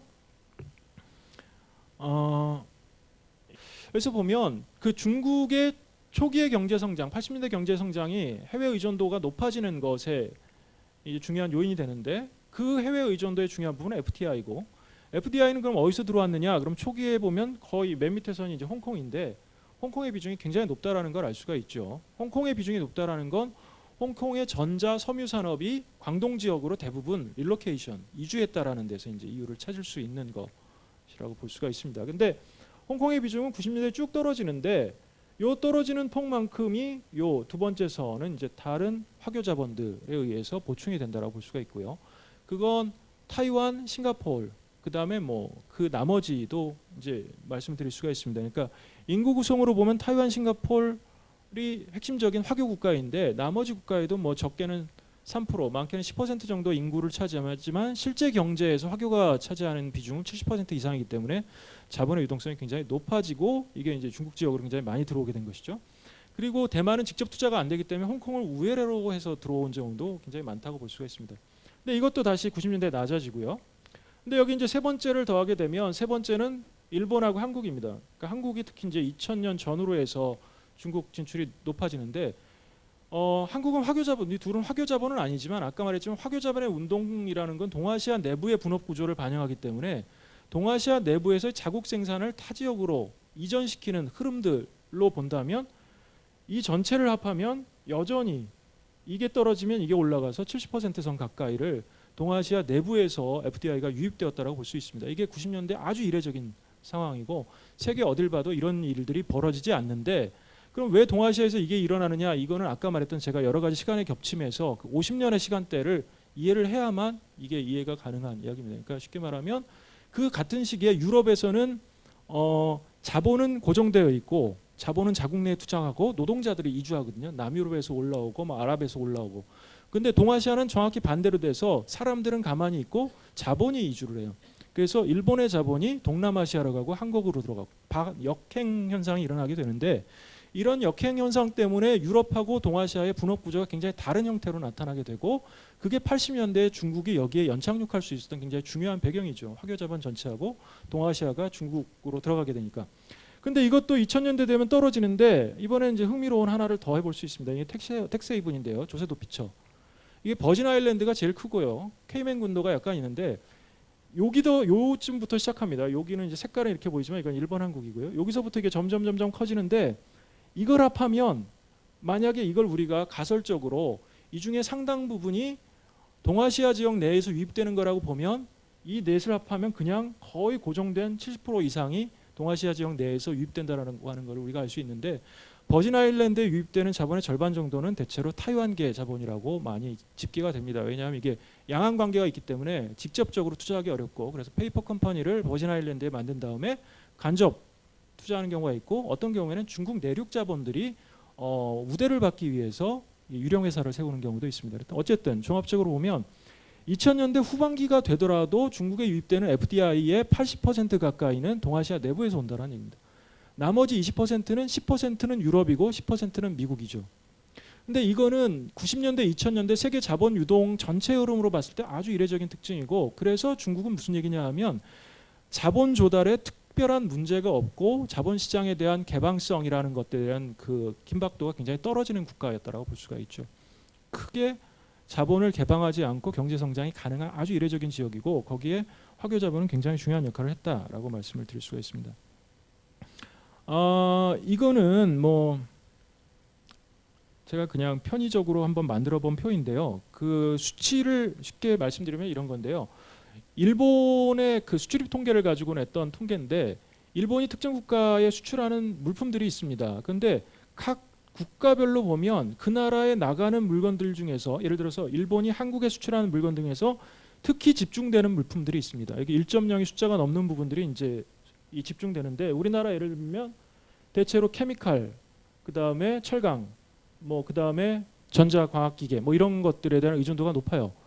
그런데 케미칼 광학은 반대로 가도 마찬가지인데 우리나라가 일본에 수출하는 것도 많은데 일본에서 수입하는 것도 많고 근데 그 이야기는 부가가치가 다르다라고 보통 보시면 됩니다. 그러니까 일본에 수출하는 물품의 부가가치가 낮고 일본에서 사오는 물품의 부가가치가 높죠. 그래서 철강 같은 경우 대체로 보면 중요한 건 이제 단조 제품들의 가격대가 높은 것들이 수입이 많이 되는데 요게 보면 요 수치를 보면 이 패턴이 타이완하고 우리나라랑 거의 비슷하게 나타나고요. 세 가지가. 근데 중국을 보면 처음에 다르다가 90년대 후반에서 2000년대 가면 비슷한 수치들이 높아진다는 걸 보면 알 수 있습니다. 근데 다른 국가들을 보면 패턴이 아주 다르게 나타납니다. 그게 무슨 얘기냐 하면 이건 동아시아 안의 분업 구조 중에서 중화공업화를 하면서 중간재 공급에 특화하고 있는 국가들의 무역 구조가 저렇게 나타납니다. 그게 타이완과 한국이 대표적인데 중국이 90년대 후반 2000년대 중반에 이 패턴이 비슷하게 나타난다는 것은 조금 더 들어가 봐야 얘기를 할 수 있겠지만 어쨌든 중국의 산업 구조가 업그레이드 되긴 했는데 그게 하이 레벨로 업그레이드 되기보다는 동아시아의 중간 레벨로 업그레이드 돼 가지고 중간재 부분에 특화하는 방향으로 가고 있다. 이렇게 볼 수가 있는 거죠. 그리고 그게 가능했던 거는 이전에 이 지역 내에서 그 지위를 차지했던 산업 부분들을 중국이 대거 흡수했기 때문이다라고 이제 볼 수가 있는데 그런 점에서도 중국의 경제 성장과 동아시아의 모델 또는 동아시아 전체의 분업 구조라는 것은 뗄 수 없는 관계에 있다. 이제 제가 이제 말씀드리고 싶어하는 것이고요. 마지막으로 이 요거는 이제 그 아까도 이 이야기가 나왔던 그 외환 보유액의 증가와 관련되는 건데요. 이건 흥미로운 부분이 있습니다. 이게 전 세계의 외환 보유액의 2000년대 후반까지의 통계를 내본 건데 위에 빨간 거는 이제 발전도상국이고 밑에 이제 푸른색은 발전국가 선진국이죠. 선진국에서는 외환 보유가 안 늘어났고 대체로 보면 97년 이후부터 특히 2000년 이 시점부터 급격하게 외환 보유가 늘어난다라고 볼 수 있는데 외환 보유가 늘어나는 국가들은 발전도상국입니다. 그럼 왜 늘어났느냐? 이 지역은 두 가지인데요. 하나는 석유 수출국이고 다른 하나는 동아시아입니다. 석유 수출국은 뭐 석유 판매 액수가 올라갔으니까 늘어난 거고 그걸 빼면 동아시아에서만 외환 보유가 늘어나죠. 근데 늘어나는 게 꼭 이 시기에 수출액이 늘어나서 늘어나는 건 아니고요. 훨씬 더 중요한 건 금융위기의 효과라고 볼 수가 있습니다. 그러니까 우리나라 97년 위기에 200억 달러밖에 없었기 때문에 문제가 커졌는데 그래서 모든 국가들이 어느 정도 외환을 보유해야 금융적 방어력이 생길 수 있을지에 대한 논의가 커지면서 보유 액수가 점점점 늘어나는 추세가 있었죠. 중국도 그 사이에 뭐 보유액이 늘어났다라고 볼 수가 있고요. 그리고 이 중국의 외환 보유액의 그래서 추이를 보면 2000년대 초반부터 급격하게 올라오고요. 이건 실제 누적액이고 이건 이제 그 증가율이죠. 증가율이 제일 빨랐던 요 시기를 우리가 볼 수 있는데요. 2001년에서 2004년. 2001년에서 2004년 시기를 그 다음 표에서 이제 몇 가지로 나눠봤던 건데요. 이 표를 여러 가지를 분화해 가지고 뭐 제가 말씀드리고 싶었던 건 뭐냐 하면 요 넘어가는 시기에 보면 이런 문제가 있습니다. 중국은 공식적으로 유입되는 자본 유입의 통로가 굉장히 한정되어 있는 국가입니다. 그렇게 강하게 통제가 되죠. 그런데 요 2001년에서 2004년 시기에 중국에 상당히 많은 외환 보유액이 늘어나는데 그게 여기서 요걸 통해서 보여드리려고 했던 건 수출액에 기인하는 건 아니었다라는 거예요. 수출액이 그 시기에 늘어나진 않았는데 외환 보유액이 늘어났거든요. 근데 중국은 자본 통제가 되는 국가였고 그래서 여기서 보는 건 뭐냐 하면 여기가 특히 요건데요. 급격하게 늘어난 이유에 제일 큰 건데 이게 에러 앤 오미션인데요. 오차와 누락이에요. 그러니까 통계를 못 잡은 액수인데 통계를 못 잡은 액수가 너무 많아진 거예요. 근데 통계에 누락된 게 패턴을 그린다라고 하는 게 이제 중요했는데 나머지 패턴하고 비슷하게 올라가니까 그러니까 금융적 유입이 많은 거하고 통계 누락이 같은 패턴으로 올라가고 대체로 중국 내에서 분석은 한머니의 유입이 너무 많았다라는 얘기입니다. 왜 한머니의 유입이 많았냐 하면 요 시점 2004년에 중국이 한 번 평가절상을 하게 되는데 평가절상을 예상한 자본 유입이 너무 많은 거예요. 근데 그거는 지금도 마찬가지입니다. 중국이 평가절상을 언젠가 더 할 거다라고 예측되기 때문에 자본이 유입되는데 공식적인 통로는 항상적으로 닫혀 있어서 통제가 되지만 2000년대가 되면 통제가 되지 않는 자본 유입이 너무 많아진다라고 하는 부분들이 중국에서 문제가 되죠. 그러면 그게 중국의 통화 정책에 이제 충격을 주게 되고 그걸 이제 그 불태화해야 되는데 불태화하는데 너무 많은 비용이 들어가는 이 패턴의 반복들이 계속 나타나게 되고 그래서 이게 현실적으로 중국이 금융 개방되어 있지 않은 국가임에도 불구하고 금융이 개방되어 있는 효과들을 상당히 이미 낳고 있다라고 하는 문제점들을 안고 있습니다. 그래서 아까 이제 그 정리해서 말씀드리면 그 동아시아에 들어가는데 중국이 한편에서는 동아시아의 분업 구조 속에 여전히 작동하고 있다라고 하는 측면이 중요하고요. 다른 한편에서는 동아시아의 다른 국가하고 차별적으로 금융적 개방으로부터는 거리를 두고 있지만 그런데 세계 경제의 동학이 바뀌면서 중국도 여전히 금융적 취약성에 노출되기 시작하고 있다. 이게 중국의 최근의 이제 변화라고 말씀드릴 수가 있겠죠. 자, 마지막 파트는 그래서 단위 체제 유산을 깨고 문혁을 부정하고 세계 경제에 편입된 2000년대가 들어서 중국 경제는 어쨌든 성장을 하고 있지만 여러 가지 사회 문제가 나타나는 것도 사실입니다. 그럼 이 부분에 대해서 짧게 한번 살펴보려고 하는데요. 그러니까 중국의 사회 관리 정책이라고 볼 수 있는 부분들의 어떤 특징들이 나타나는가라는 이야기입니다. 그리고 그거는 왜 중요하냐 하면 2008년 세계 경제 위기가 다시 한번 닥치기 때문에 중요합니다. 자, 제가 조금 전에 보여드렸던 거는 2008년 위기 전까지의 주요 자료들인데 97년 위기로부터 97년 동아시아 금융위기에서 중국이 벗어나 있었기 때문에 여러 가지 이점을 누릴 수가 있었는데 2008년이 되면 중국은 97년 위기 때랑은 상당히 다른 포지션에 놓이게 되는데요. 그 포지션이라는 게 중국 안에 내외적으로 여러 가지 영향을 주게 됩니다. 그러니까 이미 세계 경제의 진입도가 높아졌기 때문에 외부발 충격도 크고 다른 한편에서는 이제 3조 달러 가까운 미국 그 국채를 산 부분에 대해서도 여전히 문제가 생기죠. 그래서 그거는 한편에서는 중국이 금융력을 가졌다라고 생각하는 사람도 있고 다른 한편에서는 중국이 미국의 볼모가 됐다라고 생각하는 경우도 많습니다. 왜냐하면 지금 2008년 이후에 대체로 보면 미국의 달러하고 위안화하고 보면 우리나라를 보더라도 달러 대비해서 달러가 한 20% 이상 평가절하됐을 겁니다. 그러니까 위안화하고도 마찬가지 얘기를 걸을 수가 있는데 달러가 20% 평가절하된다는 얘기는 미국 국채에 대한 보유를 하고 있을 때 그 전체 액수가 20% 까먹는다는 얘기고 그 다음에 미국은 그거에 대한 이자 지급을 20%씩 덜 해도 된다는 얘기가 되기 때문에 사실은 굉장히 큰 손해가 되는 것이죠. 그럼에도 불구하고 그걸 줄일 수 없는 독특한 메커니즘이 형성되는데 그 모든 게 이전에 없었던 부담으로 중국한테 굉장히 크게 다가온다라는 사실입니다. 그랬을 때 중국이 내부적인 경제 정책을 얼마나 독자적으로 펴나갈 수 있을까 이게 관건이 되는 상황이 된 것인데 일단은 2008년 위기 이후에 중국은 다른 나라에 비해서 비교적 완충지대가 넓었고 연착륙을 어느 정도는 해가고 있는 것으로 보입니다. 그런데 그 연착륙을 하는데 그 대가가 항상 있는 것이고 그 대가의 문제를 제대로 풀 수 있느냐 이게 이제 사회적 문제가 된 것이죠. 자, 이 중간에 뭐 이제 넘어오면서 빠뜨린 부분들이 있어서 다시 설명드리기는 어렵지만 그 단위 체제를 해체하면서 2000년대로 올 수 있었던 중요한 완충지대는 농민공이라는 게 있습니다. 거기서 이제 문제가 터지는 거죠. 그러니까 농민공이라고 하는 건 농촌 호구를 갖고 있는 사람이 도시에서 일할 때 제대로 자격을 주지 않는 것이고 외국인 노동자 취급을 하는 것을 말하는데 이게 지속될 수 있는가라고 하는 문제가 2000년대에 터지기 시작합니다.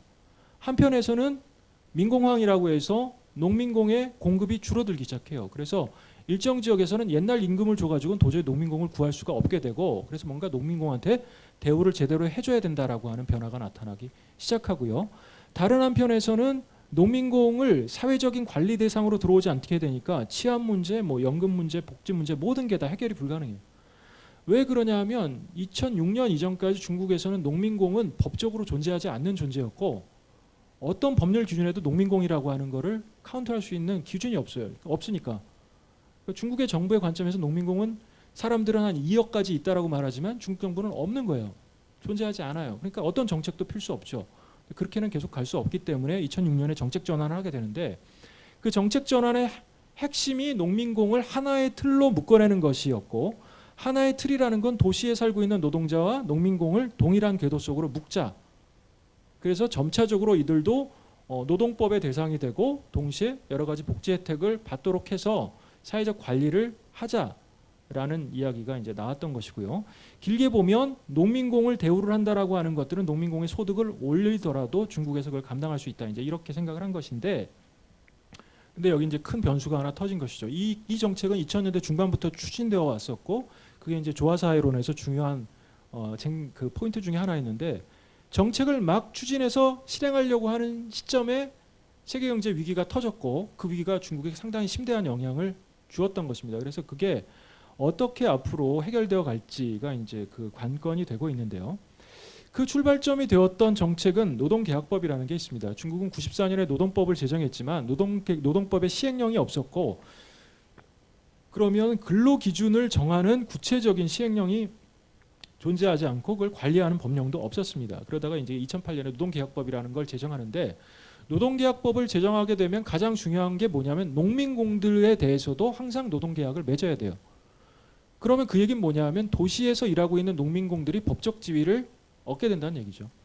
그러면 정부의 기본적인 방침이 완전히 달라진다는 얘기입니다.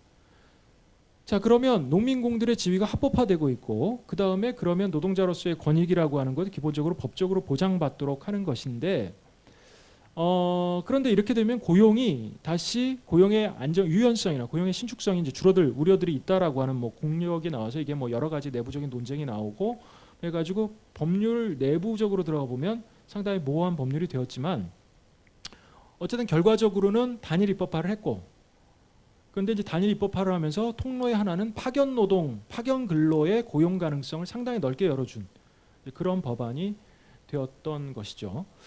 그런데 이게 2008년에 막상 실행하려고 했을 때 경제 위기가 닥쳤고 경제 위기에 대한 대응 과정에서 이 노동계약법의 시행을 유보를 했습니다. 유보를 하고 그 다음에 중국에 들어오는 경제 위기에 대한 압력을 어떤 방식으로 해소했냐 하면 처음에 농민공들을 대대적으로 해고를 했어요. 그래서 총계 2천만 명 정도가 해고가 됐다라고 이야기를 하는데 그 중에 바로 해고가 돼서 뭐 일자리를 못 잡은 사람은 800만 명 되고 나머지는 좀 지나서 잡고 했는데 어쨌든 농민공들이 완충지대가 돼가지고 중국에 그 위기가 들어오는 부분들에 대해서 흡수를 하긴 했었던 것이죠. 근데 이게 계속 갈 수 있느냐라는 이제 질문이 나왔던 것이고 그래서 그 다음부터는 다시 기본 동일 궤도로 돌아가는 모습들을 보이면서 어떤 트랙을 만드냐 하면 농민공들을 대부분 파견 노동자로 전환하기 시작합니다. 그래서 한국 사회에서 비정규직 문제가 굉장히 큰 문제가 현안이 되고 있는 것처럼 중국에서 이후에 파견 노동의 문제가 굉장히 현안이 될 수밖에 없는데 그래서 이게 2012년 말에 다시 법안을 한번 다시 개정을 했습니다. 개정을 해서 작년 7월부터 이제 개정된 법안을 이제 실행하고는 있지만 여전히 쟁점이 되고 있다라고 볼 수가 있습니다. 자, 이거는 도시 취업 인구 중에서 공유제 비율이 어떻게 줄어들었는가를 이제 말씀드렸던 것이고요. 그래서 정리해서 말씀드리면 이런 겁니다. 그러니까 중국의 단위 체제 해체는 이원화 트랙을 통해서 해소되어 왔습니다.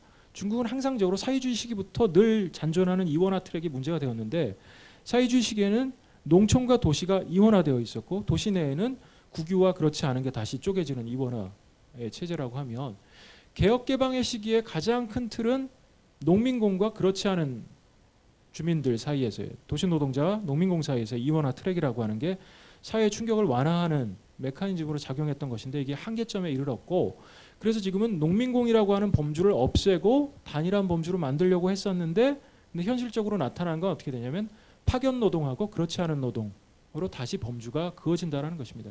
그럼 파견 노동자가 얼마나 되느냐 이것도 집계가 잘 안 됩니다. 그러니까 농민공이 얼마가 되느냐가 10년 전에 집계가 안 됐던 것처럼 농민공이 얼마냐라고 했을 때 대충 보면은 모든 책에서 7천만 명에서 2억 사이다라고 이제 2억을 하니까 그냥 많다라는 얘기죠. 많다라. 지금은 파견 노동자가 얼마냐 그러면 2,700만 명에서 6천만 명 사이다라고 이야기를 합니다. 그냥 또 많다. 농민공처럼 많지는 않지만 뭐 많다. 한국 인구보다는 좀 그 주변 정도 되는 정도가 이제 파견 근로가 되고 있는데 정부가 조사를 한 적이 없기 때문에 실제 규모를 파악을 못합니다.